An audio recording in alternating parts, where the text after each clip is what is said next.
Needing to load up a barley, shift along the road for the cows. Dad's going to load me up, I think. He's got the bucket on anyway. That barley got bruised yesterday, or day before yesterday. So this is for the creep feeder. So we've been putting in oats and barley mixed together so that the cows or the calves don't have too much in their belly and get acidosis. Whereas I've built them up enough that they'll be fine to go on to barley now. I don't know where Dad's going, must be checking it's empty.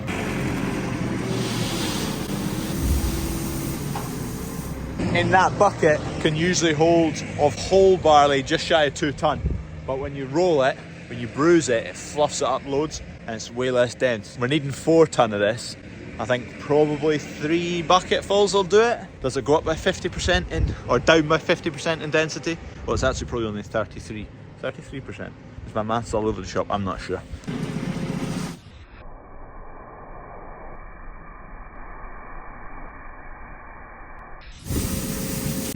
Picked a bad spot to stand. Yeah. Flippin' sheep. Go on. Just been in the butchery getting a bone for the dog. This is obviously some kind of joint of some sort. Kind of socket, ball socket joint.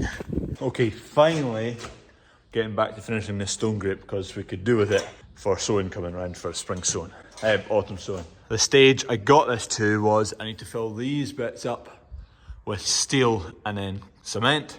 1 and 2, those 2 columns, that'll be a bit trickier because it's got those sockets through them.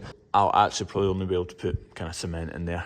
Won't be able to put any steel in that bottom one, but the top one I'll be able to fill with steel. I've got old staples. They'll be good because I'll fill the space and then concrete pour on top of that to fill all the gaps in between the air bubbles. Because this needs to be as heavy as possible before I put weights on it. Don't want to put loads of weights on it because you lose then space for actually stones on it. I want to make it about 1 tonne, if possible. 1 tonne, 1 tonne, 1,000 kilos. How's this going to work? This is going to be a disaster.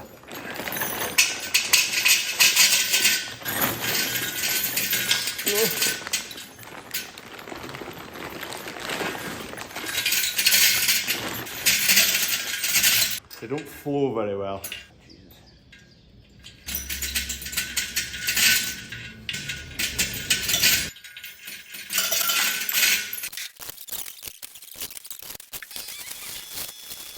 Wonder how much that is. You can just make it out. It's about halfway. If it'll focus. Damn it. Full. Let's get a tap with a hammer, hopefully it'll. Change of plant. Sand it is. Left it in the bucket there and spread it out a bit so it can dry out. And then I'll put the rest of it into the steel here. Tomorrow morning, once the sand's dry, I'm going to fill that column, weld that tab, put it back onto its side, or on the bottom. I need to weld a few wear plates on the bottom here. I might put a whole strip all on the bottom, then another 2 pads, 1 and 2, just out of this sheet here. It's 8mm sheet here. That'll be good. I can plasma cut them just now actually. I'll cut all that. Right, to weld the wear plates on the base here, I'm going to need to take this beam off, which is currently holding it upright. So I'm just going to weld a bar to the table here and that can hold it up. That'll do.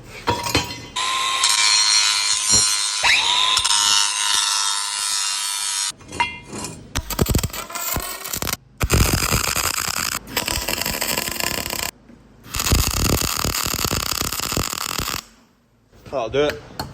Not going anywhere till I get squashed under 600 kilos of steel and concrete. Grind that bar off now.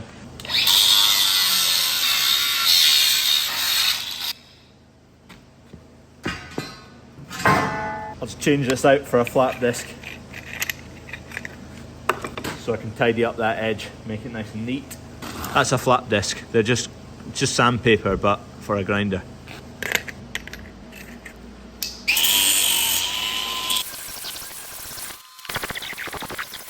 There we go, smooth as butter.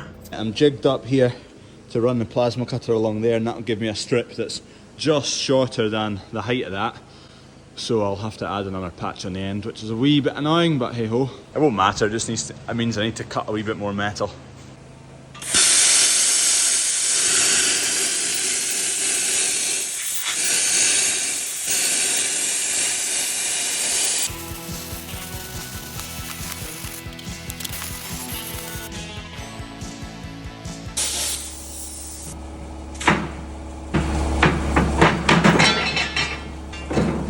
Happy days. Right, that's one bit cut. It's got a bow to it now, but once I put it on there and weld it up, you'll never know. I need to chap off the slag which is hanging off. You always get a wee bit of molten metal, which you call slag, like that, but this bit will come off by hand. There you go, that's slag. But a lot of it you just need to chap off with a hammer or a grinder.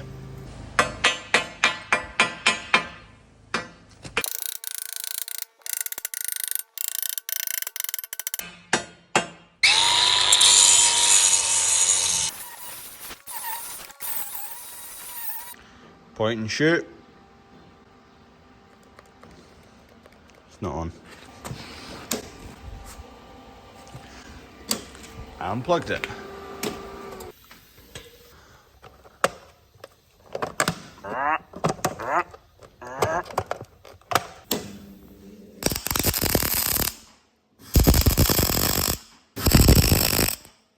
My hand. That's why you wear welding gloves. The issue I've got just now, so this piece, I don't know if it's the piece I've just cut is slightly bowed in that direction or where the whole grape is like that. I'm not that sure. I'm going to try and square this up, but it's not going to be easy. I don't think I'm going to be able to. Just squaring it. Phone died, but what I was saying is this steel, when it's like a ruler, in that to bend it in that orientation, imagine that actually stayed still, hold on. Yeah, like that. It's really easy to bend because there's not much thickness in that plane. But if you wanted to bend this piece that way, like I push it here and say it was still clamped there, try and bend it that way, it's really, really difficult to do. So it's the same with this big chunk. It's easy enough this way, but to bend it in that direction is really quite tricky. I managed to clamp it to high heaven and it actually worked. So I've drawn that piece in, I've tacked it, all these clamps can come off. And I need to do the same down here. I've welded it in the middle there, so I've drawn this piece out relative to the middle, and then I'll draw the bottom out relative to the middle as well, and then it'll all be flush and dead straight. Probably the heat actually as well, when I cut down that side with a plasma cutter, when it cooled it probably bent it that way as well.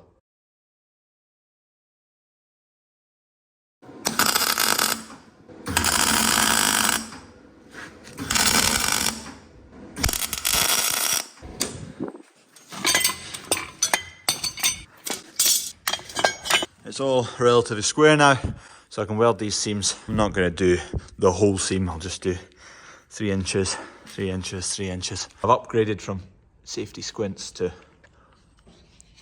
proper safety squints.